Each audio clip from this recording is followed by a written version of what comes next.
प्रायद्वीप भारत की नदियों में महत्वपूर्ण नदी 4 नदियों के बारे में है, जैसे नर्मदा, महानदी, गोदावरी, कृष्णा, कावेरी।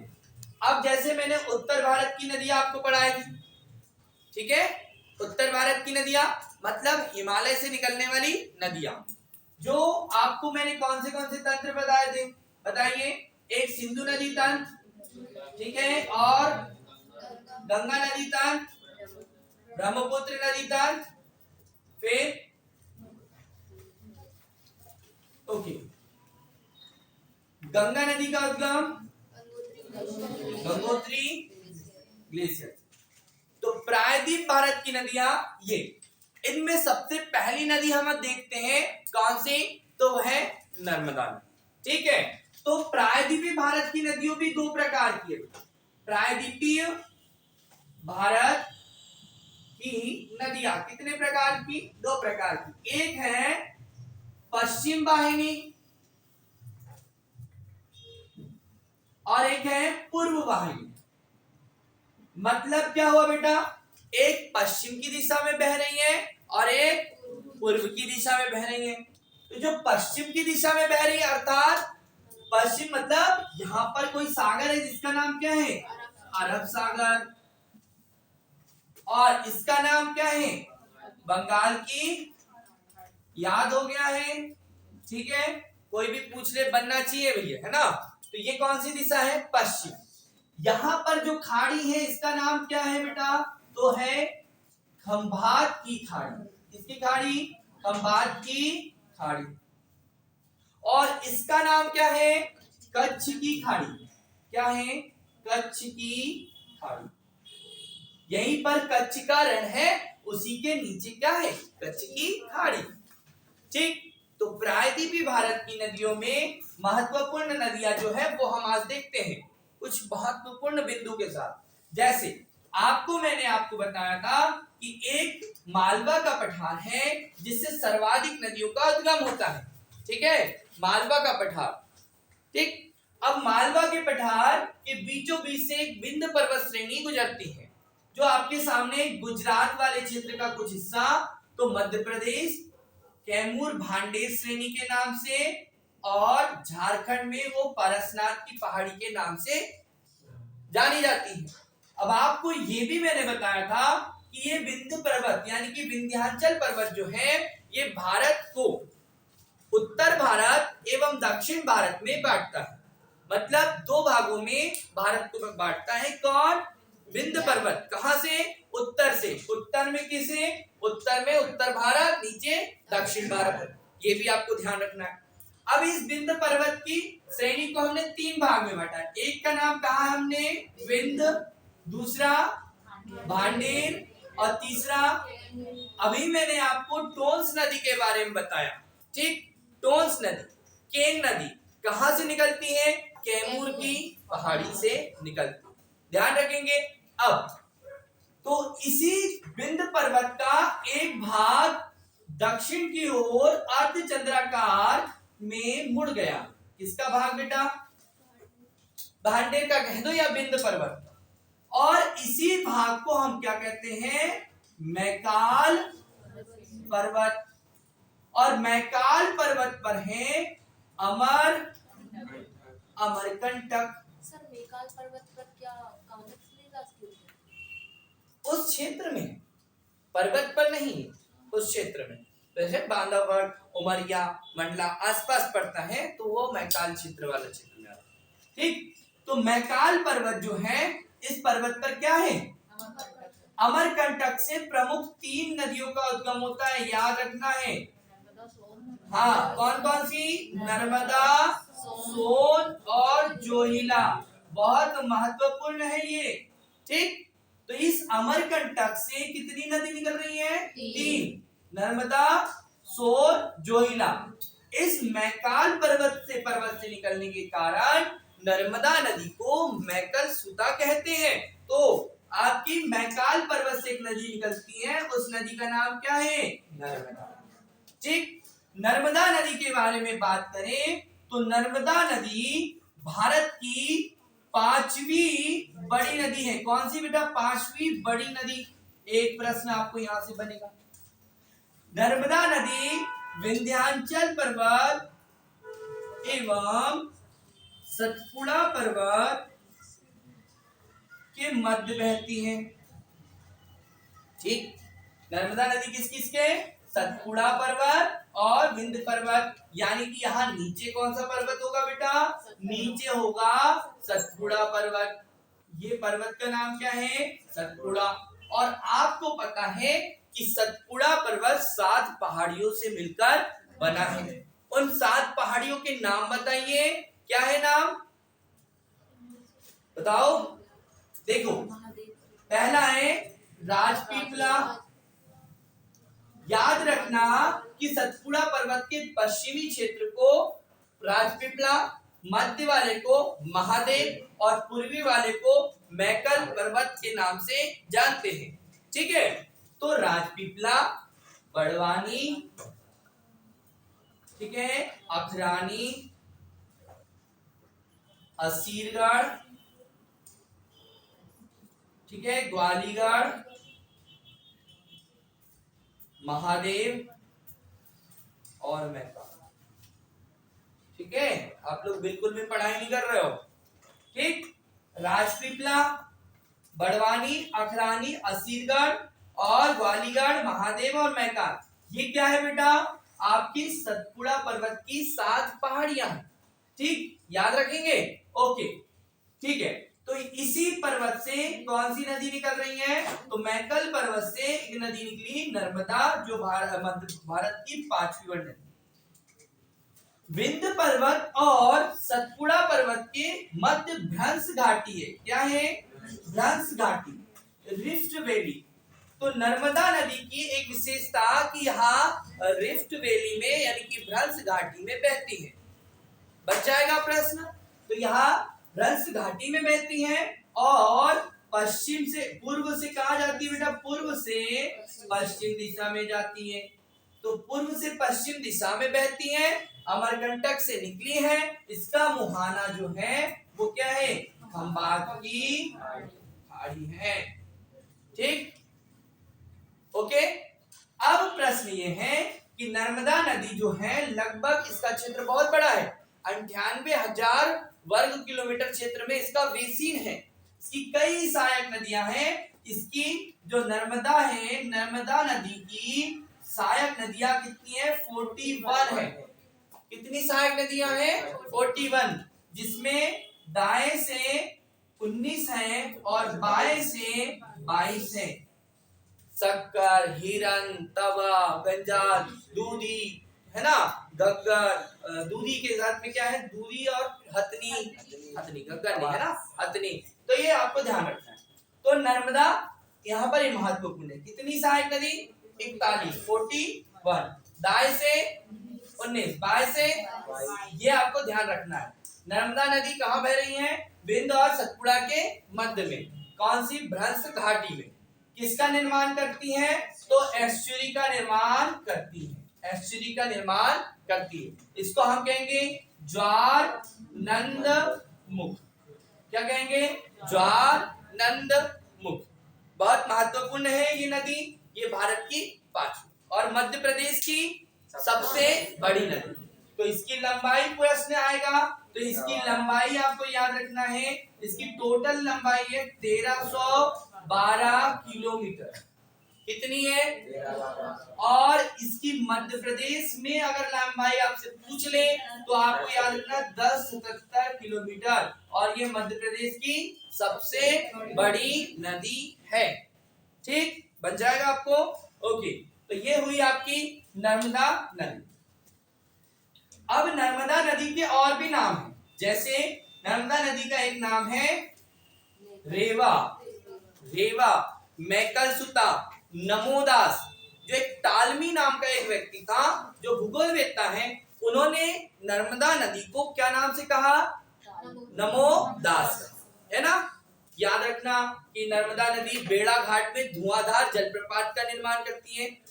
देखो, आप अगर बिल्कुल यहां पर ध्यान देंगे तो आपको एक एक चीज समझ में आएगी। ठीक है, तो जबलपुर में क्या कर रहे हैं, बेड़ा घाट का निर्माण कर रहे हैं, धुआंधार जलप्रपात है ना बेड़ा घाट में है। आपको पता है कपिल धारा दुग्ध धारा अनूपपुर जिले में है, कपिल धारा दुग्ध धारा अनूपपुर जिले में है। फिर उसके बाद में आगे बढ़ते हैं तो खंडवा में दर्दी और मांधार जलप्रपात है, और बहुत फेमस बहुत इंपॉर्टेंट सहस्त्रधारा जलप्रपात कहाँ पर है, खरगोन महेश्वर में स्थित है। इस पर कई बड़ी बड़ी परियोजना है, उनमें परियोजनाओं में इंदिरा सागर परियोजना, ओमकारेश्वर, महेश्वर है ना, सरदार सरोवर परियोजना यहाँ पर क्या है नर्मदा नदी पर बनी हुई। ठीक है, अब आगे बढ़ते हैं। प्रायद्वीप भारत की पश्चिम की दिशा में बहने वाली महत्वपूर्ण नदी में से एक नदी है जिसका नाम है ताप्ती। ताप्ती नदी मैंने आपको बताया कि सतपुड़ा की 7 पहाड़ियों में एक है महादेव श्रेणी। जो महादेव श्रेणी है उसके बारे में थोड़ा देख लो। महादेव श्रेणी है, इस महादेव श्रेणी में धूपगढ़ की चोटी है, धूपगढ़ की चोटी ध्यान रखना, धूपगढ़ की जो चोटी है ये कहाँ है, महादेव श्रेणी मतलब सतपुड़ा, और धूपगढ़ की चोटी एमपी की सबसे ऊंची चोटी है। इसकी ऊंचाई 1350 मीटर है। ठीक है, याद रखना कहां पर, धूपगढ़ की चोटी कहां पर स्थित है, तो बेटा पंचमढ़ी में स्थित है। ये आपको याद रखना, पंचमती 5 मड़ियों 5 पहाड़ियों का समूह पंचमढ़ी, तो पचमढ़ी में है। ये कहा किस जिले में आती है, तो नर्मदापुरम, ठीक है, होशंगाबाद जिले में आती है, नर्मदापुरम संभाग। ठीक है, तो पचमढ़ी बहुत इंपॉर्टेंट महादेव। तो इस महादेव श्रेणी के मुल्ताई, बैतूल जिले के मुल्ताई से एक नदी का उद्गम होता है। इस नदी को हम क्या कहते हैं, ताप्ती। यह नदी भी नर्मदा नदी के समानांतर पश्चिम से पूर्व से पश्चिम की ओर बहती है, मतलब पश्चिम में जाती है, पूर्व से पश्चिम। इसकी लंबाई 724 किलोमीटर है। कितनी है, 724 किलोमीटर। ये भी आपको ध्यान रखना है ताप्ती नदी के बारे में। ताप्ती नदी मध्य प्रदेश और मध्य प्रदेश और महाराष्ट्र की सीमा का निर्माण करती है। प्रश्न आएगा कि मध्य प्रदेश और महाराष्ट्र की सीमा कौन नदी बनाती है, या मध्य प्रदेश की दक्षिण सीमा कौन नदी बनाती है, तो आपको आंसर क्या देना है, ताप्ती नदी। प्रश्न आएगा। ठीक है, तो ताप्ती नदी का उद्गम कहां से, महादेव श्रेणी से, महादेव श्रेणी के मुल्ताई के भाग से इसका उद्गम होता है। 724 किलोमीटर बहते हुए पूर्व से पश्चिम दिशा में खंबात की खाड़ी में गिर जाती है। सूरत जो है वो ताप्ती नदी के किनारे है, बुरहानपुर ताप्ती नदी के किनारे है, मुल्ताई ताप्ती नदी के किनारे है। ठीक है, सूरत इंपॉर्टेंट है, सूरत। ठीक है, हीरा का व्यापार यहाँ पर है, बहुत कुछ है यहाँ पर सूरत। चलिए, कांग्रेस का 1907 में एक अधिवेशन हुआ था, वो भी किस नदी किनारे, ताप्ती नदी के किनारे, जिसमें कांग्रेस गरम दल और नरम दल में विभाजित हुई थी, अलग अलग हुई थी। अब आगे, ठीक, तो ताप्ती नदी के बारे में बता दिया। कहने का मतलब कि जो ताप्ती नदी है और नर्मदा नदी है, ये दोनों नदी पश्चिम दिशा में बहती है, अर्थात पूर्व से पश्चिम बहती है। एक प्रश्न। दूसरा, दोनों नदी भ्रंश घाटी में बहती है। अब भ्रंश घाटी में बहती है, आपका प्रश्न आएगा कि सर ताप्ती नदी किसके किसके भ्रंश के अंदर है, तो आंसर क्या होना है कि सतपुड़ा और ताप्ती नदी के नीचे क्या है, दक्कन का पठार। तो सतपुड़ा और दक्कन के पठार के मध्य में कोई नदी बह रही है, उस नदी का नाम क्या है, ताप्ती। तो भ्रंश घाटी का यहाँ पर निर्माण होता है, रिफ्ट वैली भी कहते हैं इसको। ठीक है, ओके, याद रखना। और आपका ये बिंद और सतपुड़ा में नर्मदा। ओके, आगे बढ़े। अब मैंने आपको लास्ट कक्षा में बताया था कि जो है प्रायद्वीपीय भारत के 2 भाग हैं। एक, अगर हम पश्चिम दिशा में जाएं तो पश्चिम का पश्चिमी घाट, और पूर्व दिशा में जाए तो पूर्वी घाट। ये हमने पढ़ा।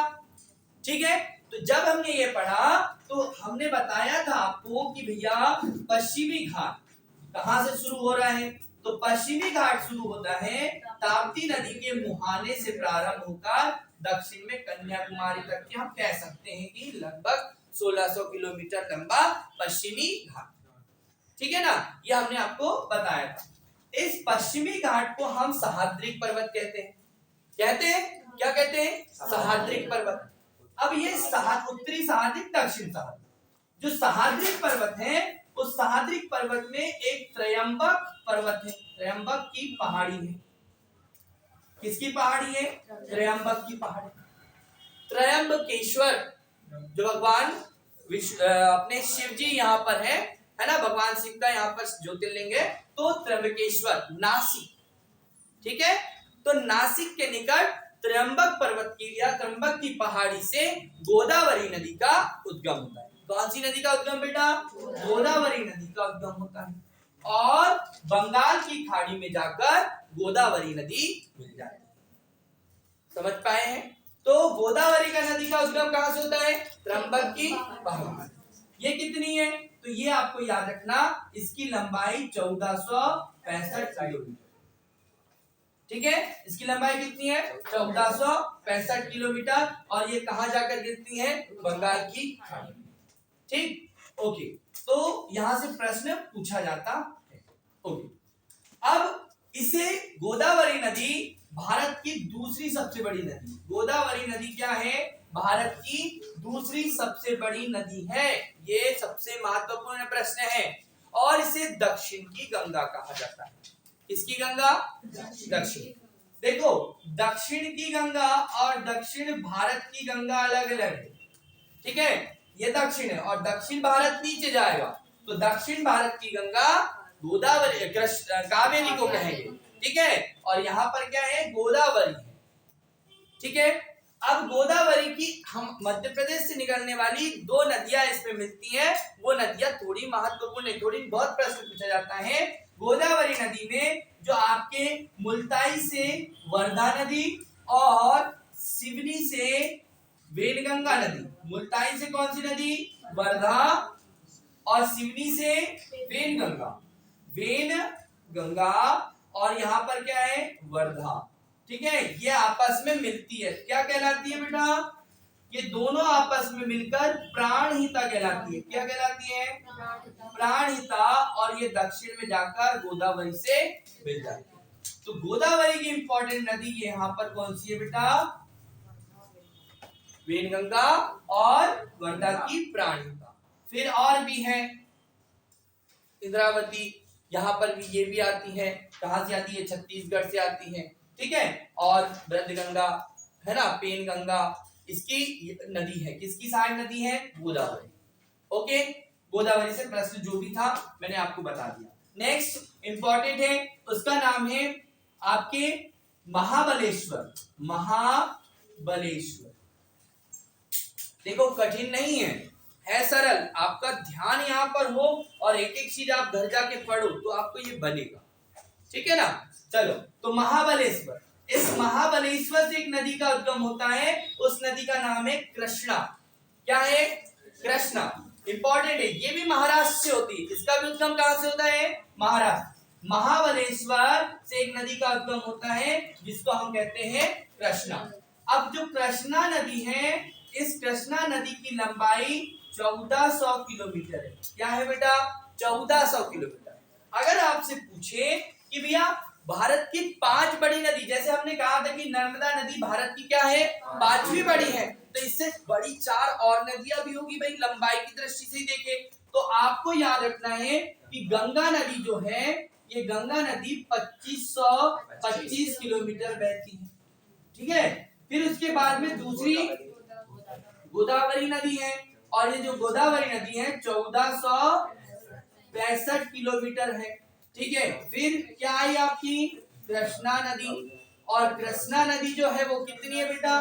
कृष्णा नदी 1400 किलोमीटर। ओके, फिर आपके पास में यमुना नदी। यमुना नदी को मैंने क्या बताई? 1365 किलोमीटर अभी बताया मैंने आपको।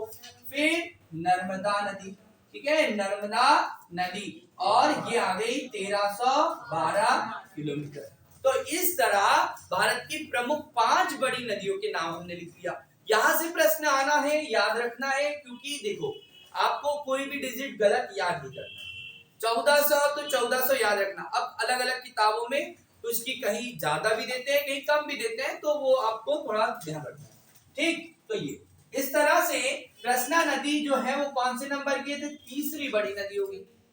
कृष्णा नदी में की सबसे इंपॉर्टेंट नदी है वो है तुंगभद्रा नदी। तुंगभद्रा नदी वास्तव में यहाँ तुंग और भद्रा नाम की 2 नदियों से मिलकर बनी है तुंगभद्रा नदी, कर्नाटक। अब ये कर्नाटक वाले क्षेत्र से बहकर आती है, किससे मिलती है? कृष्णा से।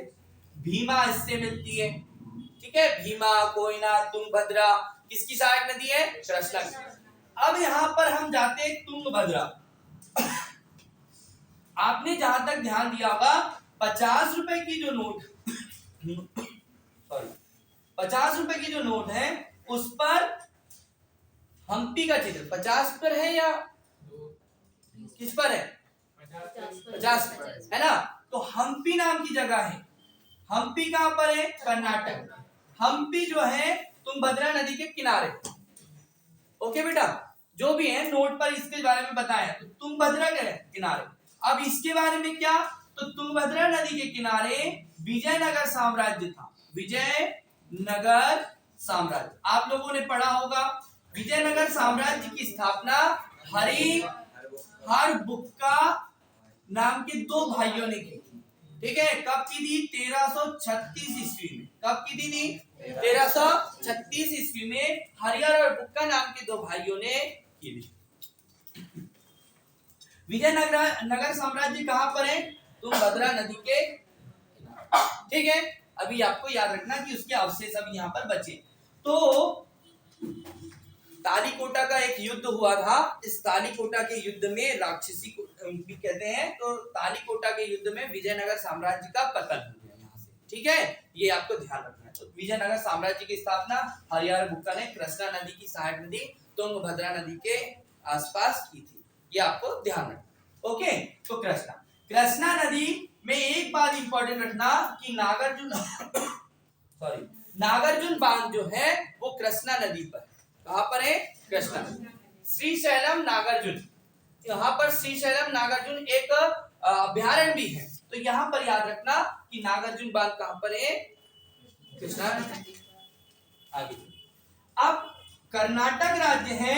कर्नाटक में भी पश्चिमी घाट है और पश्चिमी घाट के कर्नाटक बाबा बुदान की पहाड़ी वाला क्षेत्र मैंने बताया था, कुद्रेमुख वाला क्षेत्र बताया था। तो कर्नाटक की ब्रह्मगिरी, कौन सी? ब्रह्मगिरी। कर्नाटक में ध्यान रखना, कर्नाटक की ब्रह्मगिरी की पहाड़ी से कावेरी नदी का उद्गम होता है। ये कर्नाटक के कुर्ग जिले से है। ब्रह्मगिरी की पहाड़ी कहाँ है? कर्नाटक के कुर्ग जिले में। मैं आपको बार बार वही बात बता रहा हूं, क्योंकि देखो एग्जाम में यहीं से प्रश्न आने होते हैं, ठीक है। तो आपको क्या बताया कि कर्नाटक के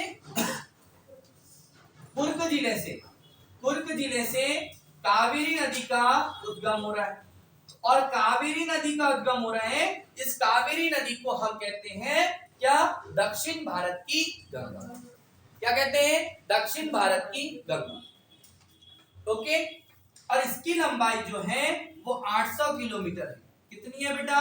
800। बड़ा सरल है, बहुत आसानी से याद रखना कि दक्षिण भारत की गंगा कावेरी नदी लंबाई 800 किलोमीटर। उद्गम मैंने क्या बताया? उद्गम बताया ब्रह्मगिरी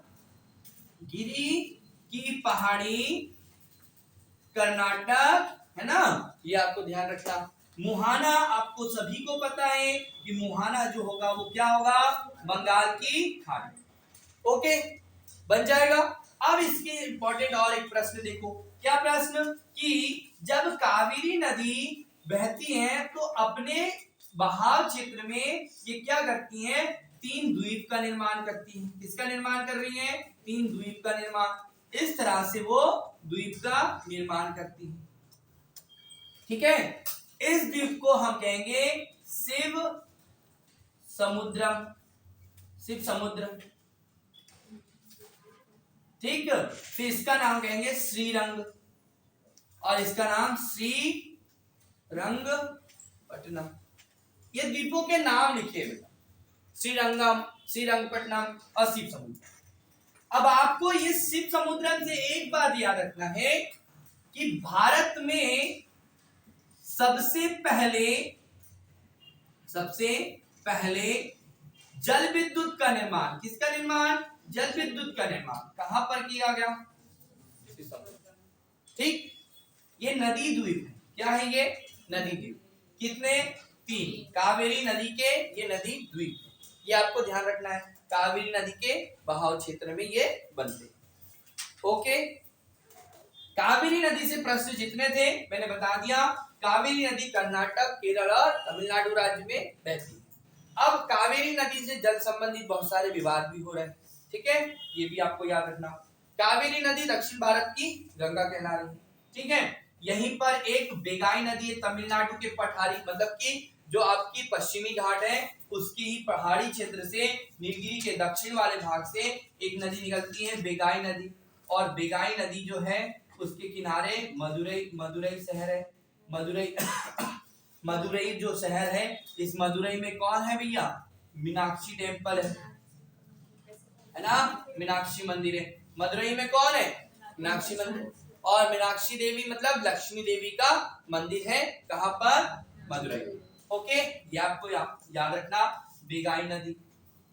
उसके बाद में प्रायद्वीपीय भारत में पश्चिम में गिरने वाली नदियों में एक पेरियार नदी है जो अरब सागर में जाकर गिरती है। कौन सी नदी?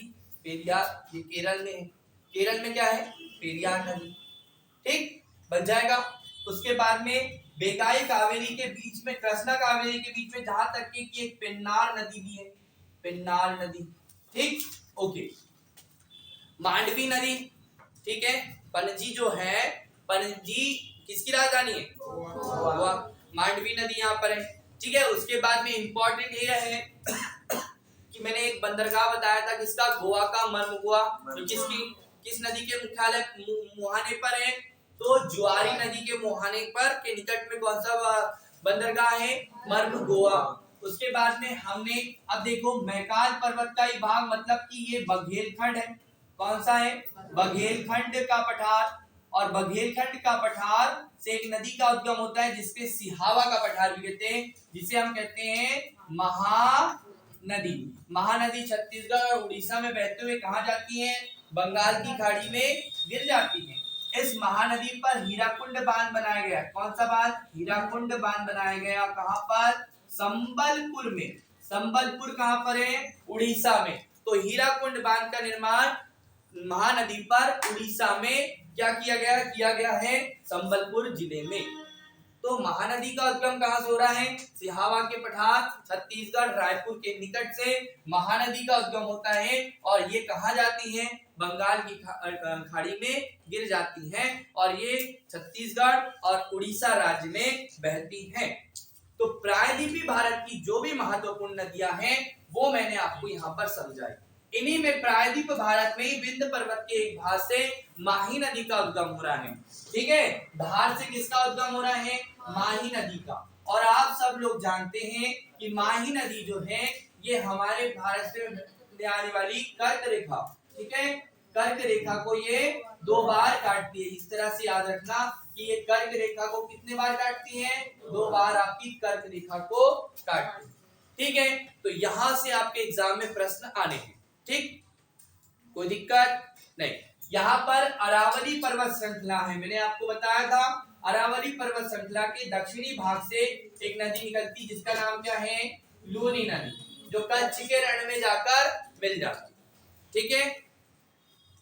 इस विंध्य पर्वत के मतलब मालवा के पठार से ही एक नदी का उद्गम होता है, इंदौर के निकट से जाना पाव की पहाड़ी से, आपको पता है। और जाना पाव की पहाड़ी यमुना नदी में जाकर की पहाड़ी से निकलने वाली चंबल नदी किस में जाकर मिल जाती है? यमुना में मिल जाती है। और ये यमुना की सहायक नदी चंबल नदी, ठीक है। ये मध्य प्रदेश की बड़ी नदियों में से दूसरी बड़ी नदी है चंबल। यहाँ मृदा अपर्दन का काम करती है। चंबल नदी मध्य प्रदेश और राजस्थान की सीमा बनाती है। चंबल नदी पर प्रमुख बांधों में गांधी सागर, राणा सागर और एक कौन सा है? जवाहर सागर बांध स्थित है। इस चंबल नदी जो है भिंड मुरैना श्योपुर में मृदा अपरदन का काम करती हैं और यहाँ यमुना नदी के में इटावा के निकट जाकर यूपी में मिल जाती है ना। अब इस चंबल नदी में अरावली पर्वत के बीच से पश्चिम से पूर्व दिशा की ओर एक नदी आती है जिसका नाम है बनास नदी। कौन सी नदी बेटा? बनास नदी। कहां से आती है? अरावली पर्वत के मध्य से पश्चिम से पूर्व दिशा में राजस्थान के भाग से अरावली पर्वत के बीच से बनास नदी आती है। इस नदी का नाम, जो किसकी सहायक नदी है? चंबल की सहायक नदी है। चंबल की सहायक नदियां बहुत सारी हैं, छिप्रा, काली सिंध, पार्वती, है ना। ये बनास, ये किसकी सहायक नदी है? सॉरी, ये किसकी सहायक नदी है? चंबल, यमुना। फिर आपके कैमूर के पठार क्षेत्र से एक नदी निकलती है जिसको केन नदी कहते हैं। ये किसकी सहायक नदी है? यमुना की है। आपके मालवा के पठार से बेतवा नदी निकलती है, तो ये बेतवा किसकी सहायक है? यमुना की। ये आपको याद रखना।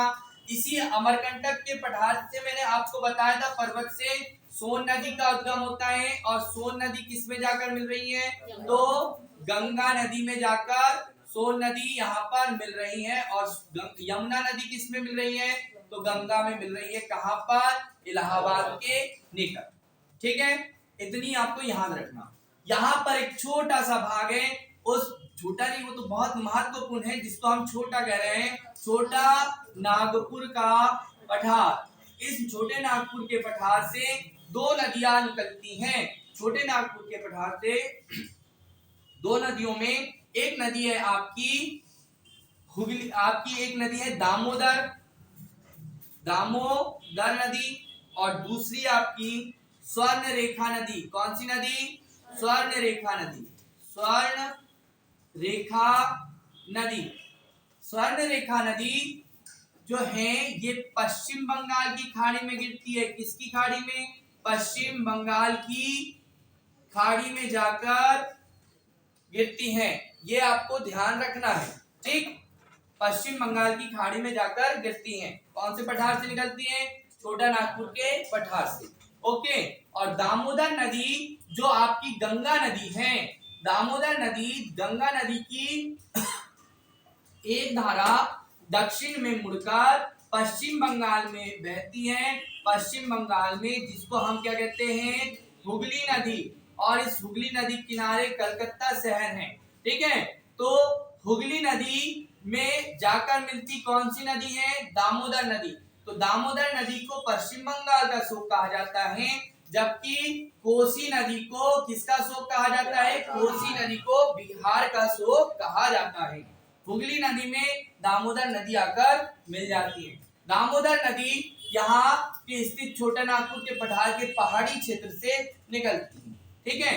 ये छोटा नागपुर का पठार खनिज संपदा से संपन्न है, ठीक है। ये भी आपको ध्यान रखना। हुगली नदी पर हावड़ा ब्रिज बना है कलकत्ता में, लिवरपूल है सबसे बड़ा, ये भी आपको यहाँ से प्रश्न बनता है। और ये बंगाल की खाड़ी में तो गिरती है, लेकिन बंगाल की खाड़ी के ऊपर पश्चिम बंगाल में जो खाड़ी है, पश्चिम बंगाल के क्षेत्र में, उसमें जाकर कौन सी नदी गिरती है? स्वर्ण रेखा नदी, जमशेदपुर वगैरह जो है इसी नदी के किनारे। तो यहाँ की लगभग एक इंपॉर्टेंट और नदी है जो महानदी है, इसी पास द उड़ीसा में एक नदी है जिसको हम कहेंगे ब्राह्मणी नदी। कौन सी? ब्राह्मणी नदी। और इस ब्राह्मणी नदी के मुहाने पर एक द्वीप स्थित है, पास में एक द्वीप स्थित है। उस द्वीप का नाम है एपीजे अब्दुल कलाम द्वीप, जिसे हम अभी कह रहे हैं, लेकिन इसका मूल नाम है व्हीलर द्वीप। कौन सा द्वीप? व्हीलर द्वीप। मैंने बताया था आपको व्हीलर द्वीप की क्या विशेषता, कि यहाँ पर एपीजे अब्दुल कलाम द्वीप कह रहे हैं और यहाँ पर मिसाइलों का क्या किया जाता है? परीक्षण किया जाता है। मैंने आपको यहाँ पर बताया था। तो ये जितनी भी आपकी नदियां महत्वपूर्ण नदियां हैं, वो मैंने आपको प्रायद्वीप भारत में पढ़ा। अब इसके बाद मैं आपको लिखवा दूंगा, आप इसको बना, ठीक है। कोई अभी भी प्रश्न हो आपका तो आप पूछ लीजिए, मैं आपको आंसर दे दूंगा। चलिए तो देख लीजिए। अब पश्चिमी क्षेत्र में गिरने वाली नदियां कम है ना, जबकि पूर्वी क्षेत्र में गिरने वाली, बंगाल की खाड़ी में गिरने वाली नदियां ज्यादा है ना। और ये जितनी भी नदियां हैं ये किसका निर्माण कर रही हैं? डेल्टा का निर्माण कर रही है ना। यहाँ पर आप जानते हैं कि आपकी बंगाल की खाड़ी में सुंदरबन डेल्टा है जो दुनिया का सबसे बड़ा डेल्टा है। तो ये प्रश्न मैंने आपको पहले भी बता चुका हूँ। तो यहाँ से जो भी आपके प्रश्न हो वो प्रश्न आप पूछ लीजिए, अगर कोई भी डाउट हो, या फिर हम कंप्लीट करें। ठीक है, ओके, ठीक। अब सबसे